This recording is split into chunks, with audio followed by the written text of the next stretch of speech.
Hello students, in this video I am going to discuss the topic rainbow formation. Now if anyone asks you, give the example of natural spectrum or dispersion, what will be your answer? I am sure rainbow is the first example which will come into your mind, because rainbow is the example of natural spectrum which is visible in the atmosphere in the form of colorful arc during or immediately after the rain. Okay, so let us see how it is formed. Now for this, let us consider a raindrop or tiny water droplet which is present in the atmosphere during or after the rain. So here we have sunlight.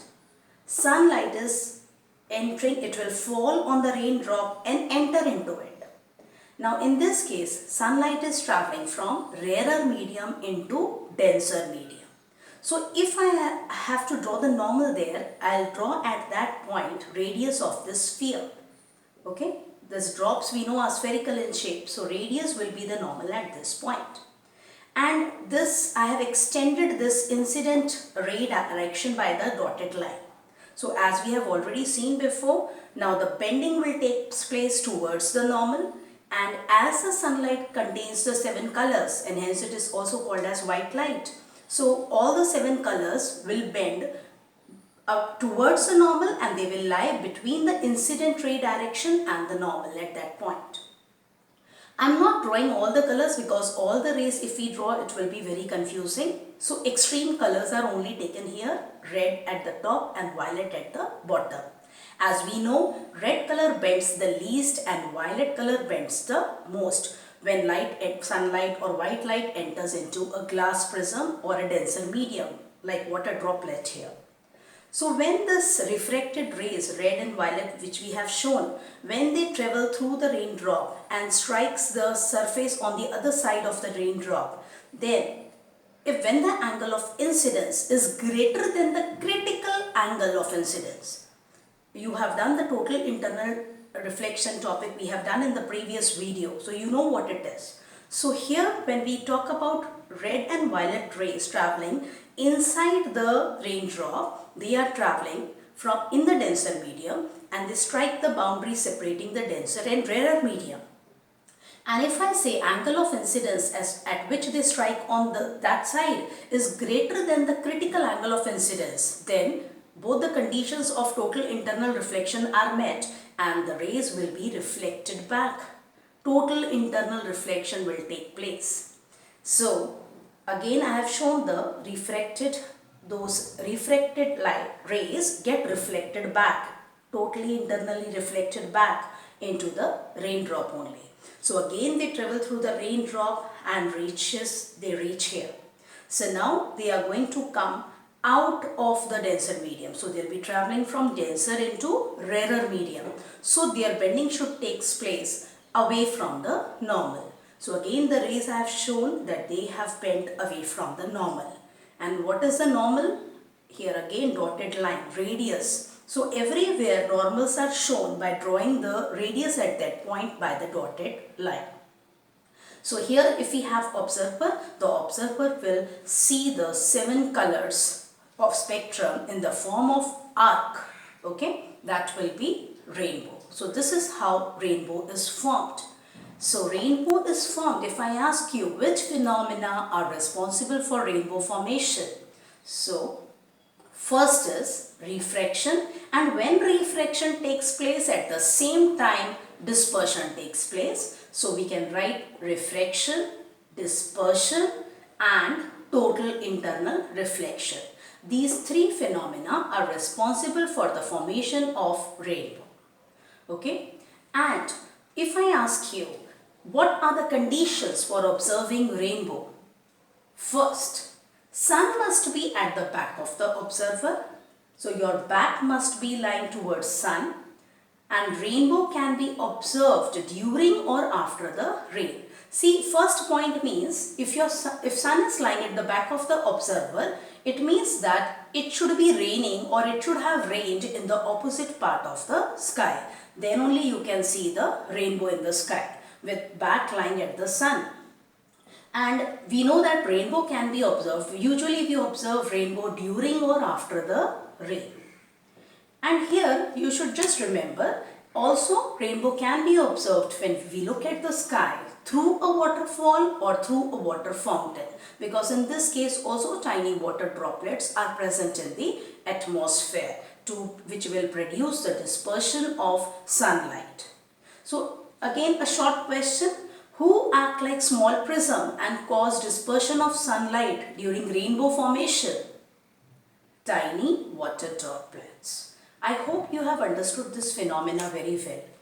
This diagram I have taken from NCERT only. So whenever you are in exams, questions are asked, you should prefer to draw the diagrams given in NCERT. The only thing is I have drawn the normals here which are not drawn in the NCERT, just to make you understand how the bending takes place. So for you it is not important to draw the diagram with normals. You can leave those normals and draw this diagram. Now students, the diagram which we have discussed just now was a diagram which is responsible for producing the rainbow that we usually see in the nature, and it is a primary rainbow. Sometimes we see a different type of rainbow, or we see two rainbows together. Okay, the other rainbow is secondary rainbow. Let us see the formation, how the rainbow formation takes place, secondary rainbow formation takes place. What is the difference between the primary rainbow and secondary rainbow? Now see here we have sunlight, and here tiny water droplet or raindrop is present in the atmosphere. So sunlight enters into it. Here I have not shown the dispersion part, just refraction. I just want to show the difference. So sunlight will enter into the raindrop. It is going to bend and split into 7 colors, and then total internal reflection takes place at that point, and the rays will travel inside the raindrop, and again if angle of incidence is greater than the critical angle of incidence, again total internal reflection will take place. Okay, then the rays will travel along this path, and finally a refraction will take place away from the normal. So first refraction is towards the normal, then total internal reflection, then again total internal reflection, then refraction away from the normal. Here, so you can easily see that in the case of primary rainbow formation, it is a 3-step process. First refraction and dispersion takes place, and then one total internal reflection takes place, and again refraction. In the case of secondary rainbow formation, it is a 4-step process, because total internal reflection takes place twice.